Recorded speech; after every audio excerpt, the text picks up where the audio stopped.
Unggahan video tentang adanya boneka Squid Game di Tugu Yogyakarta baru-baru ini viral di media sosial. Video tersebut pertama kali diunggah di TikTok oleh akun @sidaivan dan Instagram @sidaivan. Kemudian video tersebut diunggah ulang oleh warganet di berbagai platform.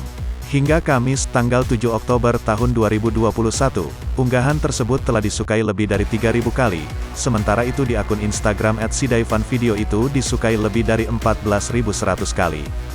Di video itu tampak sebuah boneka raksasa di samping Tugu Yogyakarta. Kepalanya bergerak-gerak seolah mengawasi para pengendara.